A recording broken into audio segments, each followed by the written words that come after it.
여러분 안녕하십니까? 안전지대 119의 안전지킴이 아나운서 황진아입니다. 지난해 교통사고로 사망한 4,700여 명 가운데 38%가 65세 이상 노인으로 집계됐는데요. 실제 노인 교통사고 사망자는 10년 전보다 12%나 증가했습니다. 특히 초고령 사회로 접어든 농촌 지역일수록 노인 교통사고가 빈번하다는 지적입니다. 운전자가 허리를 굽히고 가는 노인을 미처 발견하지 못할 수도 있고 노인들도 달리는 차를 빨리 인식하지 못하는 경우가 있기 때문인데요. 이런 사고를 줄이기 위해 대구의 한 여성 경찰관이 아이디어를 냈습니다. 바로 보행기에 바람개비를 단 건데요. 운전자가 노인을 쉽게 발견하도록 한 겁니다. 노인들의 보행 안전을 위해 어르신 사랑에서 바람개비 아이디어를 낸 대구 남부경찰서 김정미 경사는 어르신 보행안전 바람개비를 달고 나서 조금이나마 걱정스러운 마음을 덜게 됐다고 하는데요. 이처럼 노인들 사이에 보행 바람개비 인기가 높아지면서 지역 기업도 동참하기 시작했습니다. 어르신들의 교통사고 감소를 위해 바람개비가 효자로 떠오르고 있다는 반가운 소식으로 안전지대 119 문을 열겠습니다. 예기치 못한 순간 우리의 안전을 위협하는 여러 위험으로부터 여러분을 지켜드릴 안전지대 119. 안전지대 119는 우리가 사는 세상의 모든 불안전지대를 안전지대로 만들기 위해 언제든 어디든 긴급 출동하겠습니다. 오늘 소개할 안전이 필요한 곳입니다.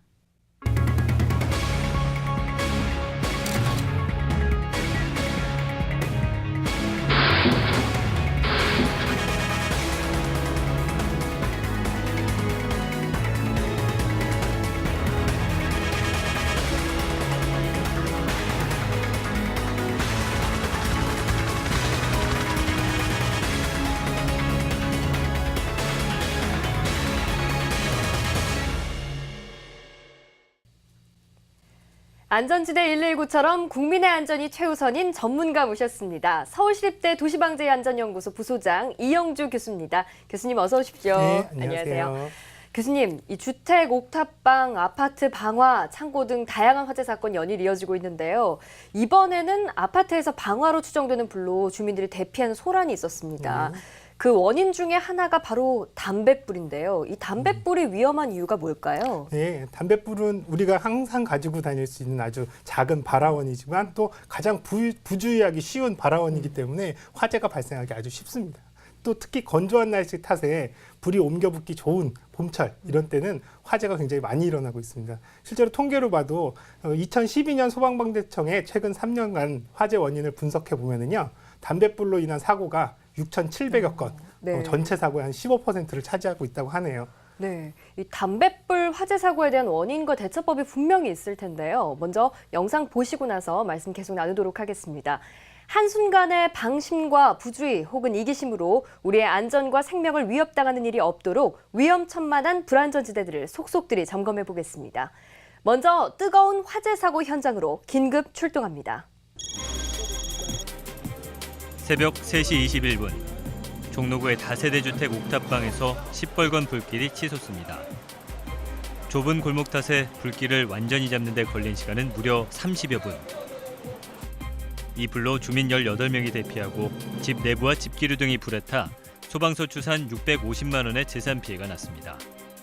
소방당국은 옥탑방 창고에서 불이 시작된 것으로 보고 정확한 화재 원인을 조사하고 있습니다. 오후 2시 51분, 양천구의 아파트 3층에서 불이 나 주민들이 대피하는 등 일대 소란이 벌어졌습니다. 불은 10여 분 만에 꺼졌지만 집안은 이미 타버린 채로 남아 처참한 상황.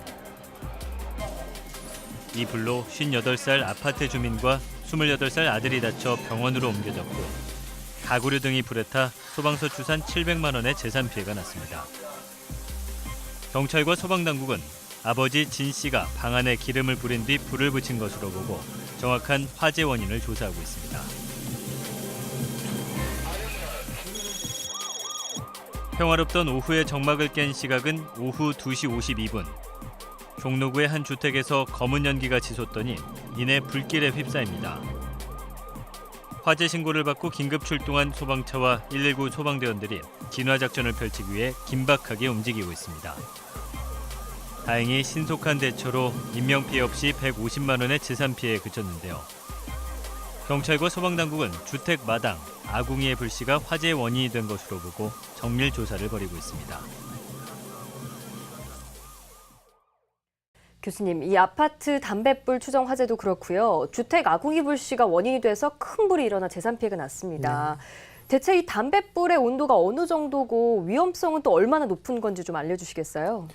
불이 붙여진 담뱃불의 온도를 측정해 보면요, 최고 한 500도씨에서 한 800도씨에 이르는데요. 예. 이 정도면은 화재가 발생할 수 있는 충분한 화원이 된다고 이렇게 네. 보시면 될 것 같아요. 담뱃불 온도가 생각했던 것보다 훨씬 엄청나네요. 네. 그만큼 이 화재로 발생할 가능성이 높다고 보면 되겠죠, 교수님? 네, 그렇습니다. 담뱃불 화재는 얼마나 위험한지 실험을 해보면 알 수가 있는데요. 실내에서 마른 낙엽이 담긴 그 쓰레기통의 경우에는요, 거의 25분 만에, 또 종이가 담긴 쓰레기통 같은 경우는 12분 만에 활활 타올라서 화재가 발생하는 것으로 이렇게 실험 결과가 나오는데요. 네. 뭐 바람이 부는 실내면 뭐 더 빨리 더 큰 불이 나겠죠. 그렇겠죠. 담뱃불 화재는 사실 산불에서부터 건물 화재, 차량 뭐 여러 가지 다양하게 일어나는데요. 이는 우리가 얼마나 아무 장소에서나 무분별하게 담배를 피우고 또 담뱃불을 버리고 있는지를 알 수 있는 그런 상황이라고 보겠습니다. 네, 이 생각 없이 버린 담배꽁초로 많은 이들의 생명이 위협받는 일은 절대 없어야겠습니다. 네, 그렇습니다. 담뱃불 화재 예방법은 정말 간단하거든요.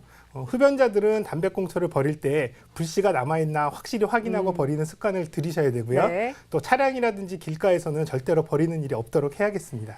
네, 한순간의 부주의와 안전 불감증으로 소중한 보금자리를 잃는 것도 모자라 생명까지 위협받는 일이 없도록 각별히 주의하겠습니다. 1초의 방심도 허용되지 않는 곳, 바로 차들이 쌩쌩 달리는 도로 위죠. 날벼락 같은 추돌 사고로 차량이 전복되는가 하면 도로 위에 구멍이 뚫려 지나가던 차량과 사람들이 놀라 대피하는 등 다양한 사고가 속출했습니다. 도로 위 불안전지대 그 현장으로 지금 긴급 출동합니다. 새벽 5시 3분, 도로 위 택시의 앞범퍼 부분이 처참히 찌그러져 있습니다. 신속히 출동한 119 구조대원들이 부상당한 운전자를 병원으로 긴급 이송했는데요. 미아동 방향으로 직진하던 버스와 좌회전을 하려던 택시가 정면으로 충돌했습니다. 이 사고로 택시 운전자와 버스 승객 2명이 부상을 당해 병원에서 치료 중인데요. 경찰은 사고 원인을 밝히기 위해 음주 등 다각도로 조사하고 있습니다.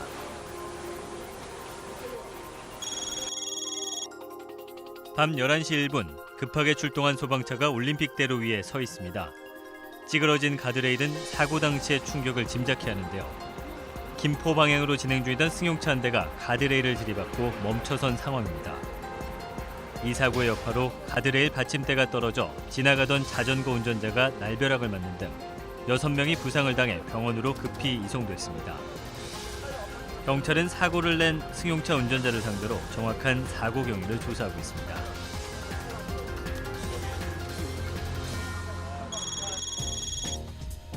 새벽 1시 11분, 관악구의 초등학교 앞에 차량이 옆으로 전도돼 있습니다. 긴급히 출동한 119 구조대원들이 운전자 구조를 위해 안간힘을 쏟고 있는데요. 구조대원들의 신속한 대처로 다행히 운전자는 경상이 그쳤습니다. 경찰은 민방위 교육장으로 향하던 무쏘 차량이 전복된 것을 두고 정확한 사고 경위를 조사하고 있습니다.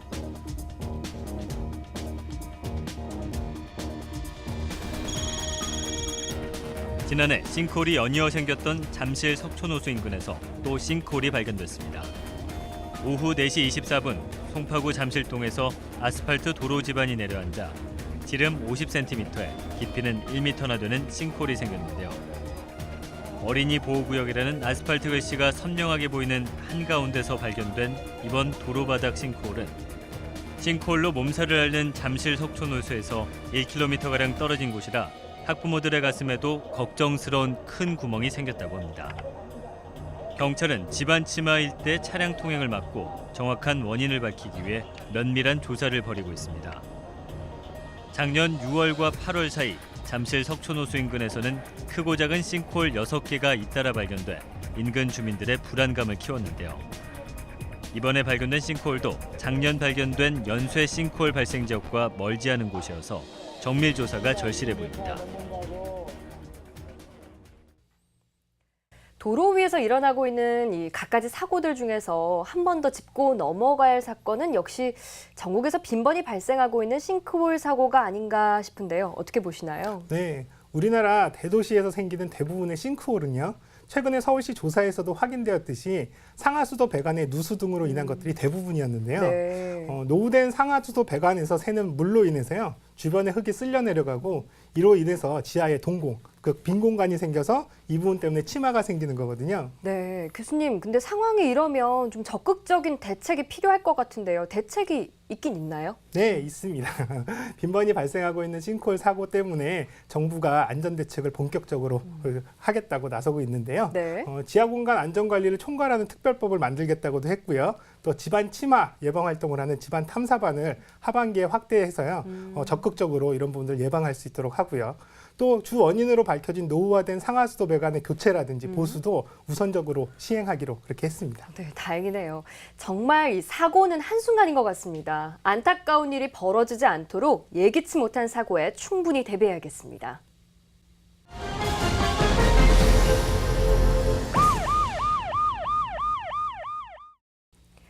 최근 작업장 기계 끼임 사고와 공사장 화재가 빈번히 일어나고 있는데요. 한순간의 부주의로 팔이 기계에 껴서 골절상을 입는가 하면 공사장 안전 부주의로 공장 건물 한 동이 순식간에 다 타버리는 사고도 있었습니다. 분초를 다투는 작업장 안전사고, 공사장 화재 현장으로 긴급 출동합니다. 오전 10시 13분 금천구의 한 작업장에서 기계 끼임 사고가 발생했습니다. 철판을 절단하는 과정에서 옷 일부가 기계 톱니바퀴에 말려 들어가면서 팔이 끼인 아찔한 사고가 난 것인데요.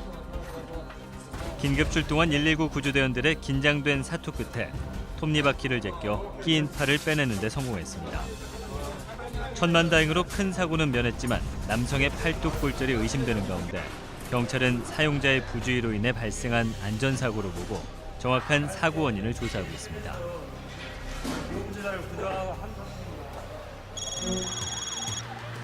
오전 11시 11분 구로구 고척동의 폐기물 재활용 공장이 화염에 휩싸였습니다. 긴급 출동한 119 소방대원들이 불길을 잡으려고 안간힘을 쓰고 있지만 매캐한 유독가스로 앞도 잘 보이지 않는 상황인데요. 이 불로 다친 사람은 없었지만 냉장고 등이 타는 등 총 800만 원의 재산 피해가 났습니다. 경찰과 소방당국은 공장에서 그라인드 작업 중 불꽃이 천막 지붕으로 떨어져 지붕과 식당 일부가 불에 탄 것으로 보고 정확한 화재 원인을 조사하고 있습니다. 이번에는 공사 현장에서 화재가 발생했는데요. 아침 8시 9분 강북구 수유동의 상가 건물 1층 개보수 공사 현장이 시꺼먼 연기에 휩싸였습니다. 출동한 소방대원들이 불씨를 잡기 위해 전력을 다하고 있는데요. 이 불로 공사장 인부인 52살 남성이 머리에 2도 화상을 입어 병원으로 옮겨졌는데요. 소방당국은 공사장 인부가 산소 절단기를 부주의하게 사용해 불이 시작된 것으로 보고 정확한 화재 원인을 조사하고 있습니다.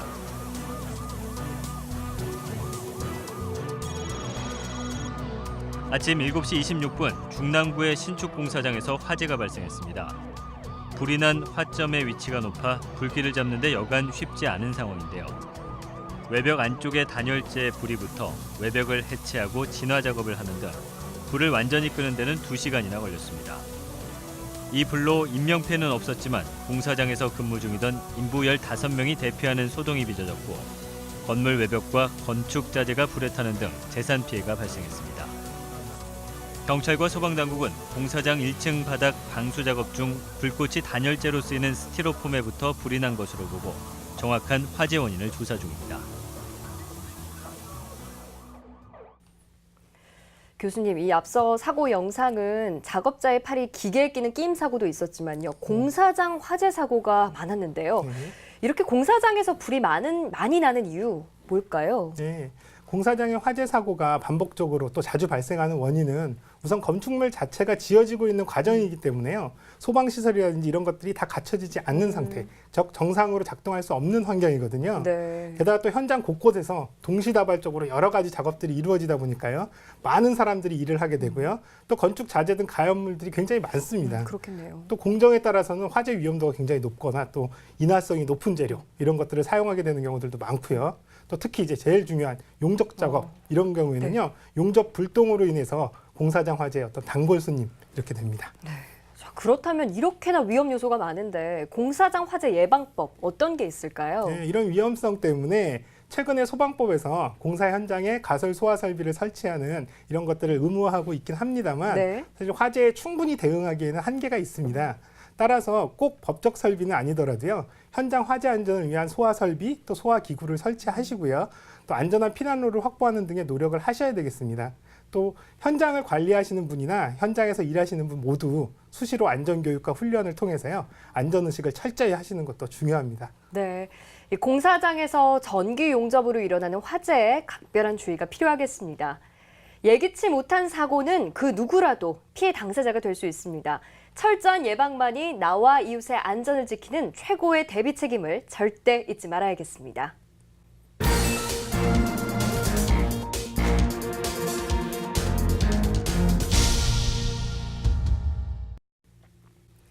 이번 순서는 안전에 대해 더욱 심도 있게 알아보는 안전연구소 알아야 산답니다.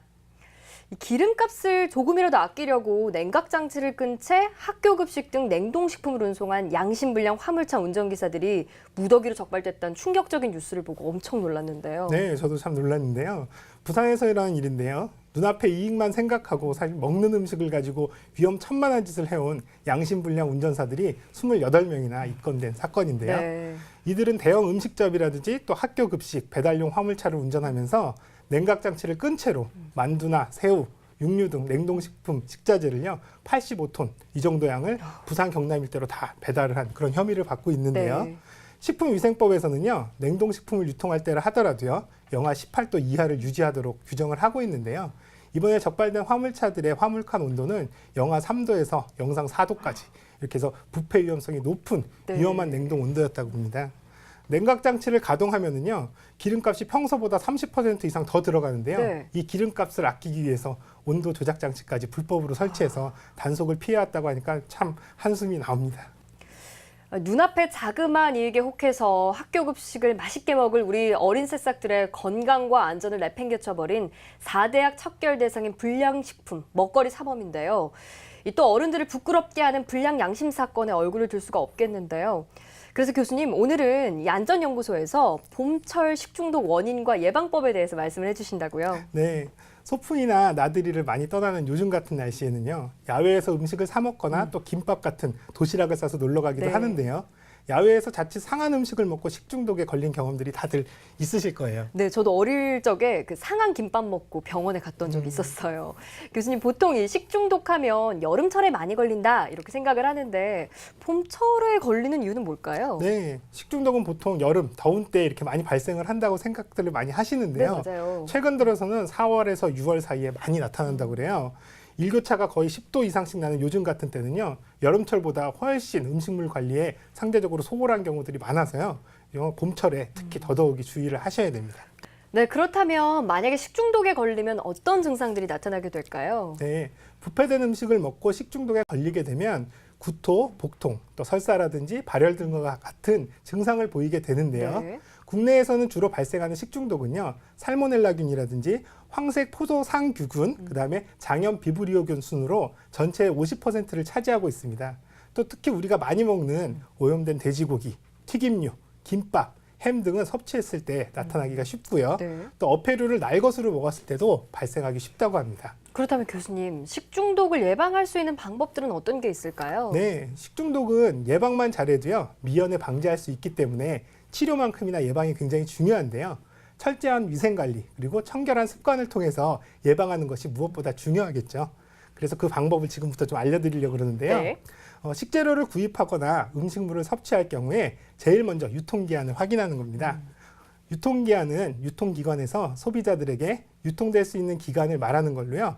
유통기한이 지난 음식을 구매해서 섭취할 경우에는 그만큼 식중독에 발생할 가능성이 높아지게 되는데요. 그렇겠죠. 예, 식재료를 구입할 때는 유통기한이 충분히 남은 것으로 구입을 하시는 것이 식중독 예방을 할 수 있는 좋은 방법이고요. 네. 예, 다음에는 또 육류나 어패류의 경우에 충분히 익혀서 조리하시는 것이 가장 좋은 방법입니다. 식중독균은 열에 약하기 때문에 70도 이상으로 끓는 물에서 가열을 해서 먹을 때 식중독균이 대부분 다 죽는다 그러거든요. 네. 그리고 또 한 가지는요. 냉장식품을 보관을 잘해야 되는데요. 냉장고에 넣어만 둔다고 해서 식중독이 예방되는 건 아니거든요. 그럴 것 같은데요. 네, 냉장고에 보관할 경우에는요. 네. 10도 이하에서 보관을 하시고요. 아무리 차가운 온도라고 할지라도 냉장고 안에 모든 음식은 조금씩 서서히 부패가 진행되고 있는 거거든요. 그러니까 꼭 드실 때는 육안으로 확인하거나 냄새 등을 맡으셔서 확인하고 드시는 것이 좋겠습니다. 네, 교수님. 그래도 뭐니 해도 이 식중독을 예방하기 위한 첫 번째 습관은 청결이 아닐까요? 네, 맞습니다. 요리할 때는 먼저 손을 씻고 주변을 깨끗이 정리하는 이런 습관 중요하고요. 식중독균은 청결하지 못한 조리 도구라든지 조리법에 의해서 시작된다고 볼 수 있기 때문에 요리에 사용하는 기구, 그다음 식기 등을 깨끗이 세척 살균하시는 게 중요하고요. 또 여기서 작은 팁을 한 가지 더 알려드리면요. 요리할 때 사용하는 칼, 도마를 고기류, 채소류 등 이런 식자재 종류에 따라서 다르게 사용을 하시면 네. 식중독균에 감염되는 것을 막고요. 또 조리 시에 위생 상태를 가장 깨끗하게 유지할 수 있다는 점 기억하시기 바랍니다. 네, 안전연구소 알아야 산다 이번 시간에는요. 봄철 식중독 원인과 예방법에 대해 알아봤는데요. 음식물 취급과 섭취에 조금만 주의를 기울이면 안전하고 즐거운 봄나들이가 될 수 있지 않을까요? 식중독 예방 3대 요령인 손 씻기, 익혀먹기, 끓여먹기를 생활화하시기 바랍니다. 이번 순서는 교통사고 없는 대한민국이 되길 바라는 의미에서 꼭 필요한 사고 복귀 순서입니다. 위험천만한 위기의 순간에서 안전지혜를 다시 찾아보는 블랙박스 속으로 들어가 봅니다.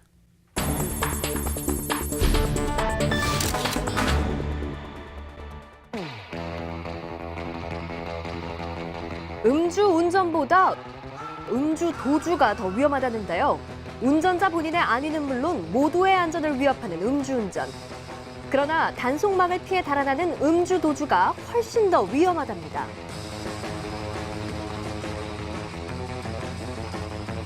술 마신 후 모든 감각이 나사풀린 상태에서 과속으로 달아나는 무법자 운전이기 때문입니다.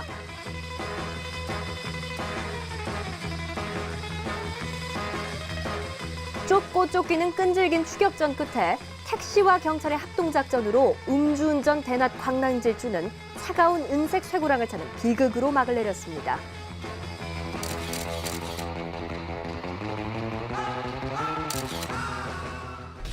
음주 후 운전석에 앉은 차. 쾅! 생각과 손발이 따로 노는 음주운전의 흔한 증상입니다. 얼핏 보면 아무 일도 없는 것 같은 안양의 도로변인데요. 그저 평화롭게만 보이는 이곳에서 잠시 후 엄청난 음주운전 사고가 일어날 줄은 그 누구도 짐작할 수 없는데요. 이게 웬 마른 하늘의 날벼락인가요? 차들을 싹 다 밀어버리고 난 후에도 사고차 남성은 멀쩡하게 걸어 나올 수 있어 그나마 천만다행인데요. 입을 다물지 못할 어마어마한 사고의 출발은 낮술 음주운전이었다는 사실 결코 잊어서는 안 되겠습니다. 순조롭게 달려가는 도로 같은데요. 평화는 오래가지 못했습니다. 음주운전차가 갑자기 반대편에서 덮쳤습니다. 눈 깜짝할 새 다중 충돌 사고가 발생했는데요. 술 마신 후 잡은 핸들이 죄 없는 생사람들을 잡은 셈입니다. 차가 많이 들어오길 기다리는 주유소. 그런데 결코 반갑지 않은 음주 차량이 돌진해 왔습니다. 대낮 주유소에 날아든 날벼락 돌진 사고. 그 주범은 바로 낮술 음주운전이었습니다.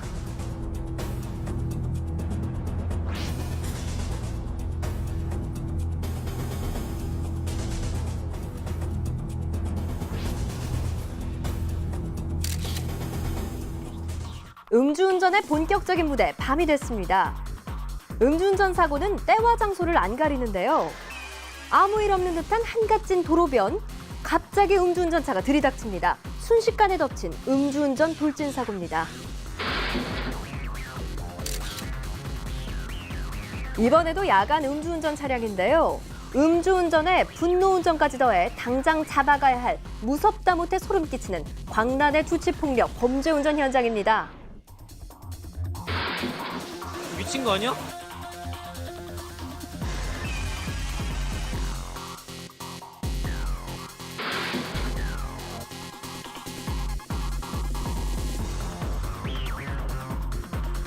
하는 거냐?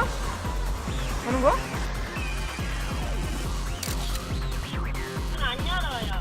앞에 보이는 차량 음주운전을 계속하다가 뒷차 운전자와 시비 중이고 뒷차 동승 여성은 경찰에 신고하고 있습니다. 훗날 사범이 앞에서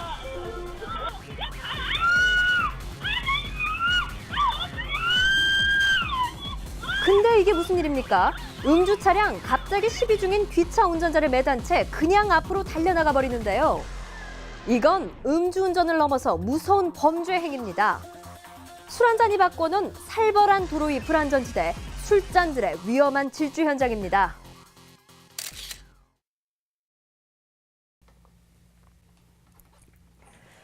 교수님, 사람까지 매달고 도망가는 음주운전 정말 무섭네요. 네, 음주운전은 낮밤을 가리지 않고 이제 막 하시는 분들이 굉장히 많은데요. 네. 사실은 음주운전 자체가 본인은 운전을 아주 능숙하게 하고 있다고 생각되시지만 실제적으로는 자기 맘대로 조정이 안 되는 그런 상황입니다. 그래서 낮이든 밤이든 음주를 하시는 것 자체는 뭐 상관없습니다. 그리고 운전을 하시는 거는 절대 하시면 안 되겠습니다. 네. 사고를 복귀하고 재난에 대한 정보를 서로 나눠 대한민국 모든 곳을 안전지대로 만들어갈 안전지대 119. 여러분의 안전에 대한 소중한 지혜와 블랙박스 영상 제보를 기다립니다. 얼마 전 익산의 한 낚시터에서 60대 남성이 자살을 하러 뛰어든 20대 남자를 낚싯줄을 던져서 구한 사건이 있었죠. 네, 그렇습니다. 우리나라의 자살률이 좀처럼 줄지 않고 있어서 굉장히 심각한데요. 구조자이신 60대 남성은 119에 신고한 뒤에 황급히 가지고 있던 낚싯줄을 던져가지고요. 젊은 남성을 구해냈다고 합니다. 다행이네요. 20대 투신 남성은 바지에 걸린 낚싯줄을 잡고 물 밖으로 나올 수 있다고 하네요. 이 낚시꾼 덕에 다시 생명을 건질 수 있었던 20대 남성은 가벼운 상처만 났을 뿐 몸에 다른 이상은 없었다고 합니다. 네. 어떤 이유에서든지요. 부모님이 주신 소중한 생명을 함부로 버리는 일, 어버이날이 있는 가정의 달 5월은 물론이고요. 그 어떤 경우에도 결코 생각해서는 또 일어나서는 안 될 끔찍한 일이라는 것 다시 한번 가슴에 새겨야 할 것 같습니다. 네, 대한민국 국민 모두가 안전해지기를 바라는 마음으로 지난 18일부터 22일까지 5일간 중앙안전관리위원회와 국민안전처가 주관해 2015년 재난대응 안전한국훈련을 실시했습니다. 중앙과 지자체가 함께 실시한 전국 단위 종합대응훈련인 이번 훈련은 국민 모두가 직접 참여해 복합재난에 대응하는 등 다양한 프로그램들이 많았는데요. 생명과 재산 보호에 직결되는 훈련인 만큼 참여 열기가 더없이 뜨거웠다고 합니다. 앞으로도 언제 어디서나 여러분의 생명과 안전을 반드시 지킬 수 있도록 안전지대 119는 항상 여러분의 곁에 있겠습니다. 안전은 결코 선택이 아닌 우리들의 공동 운명입니다.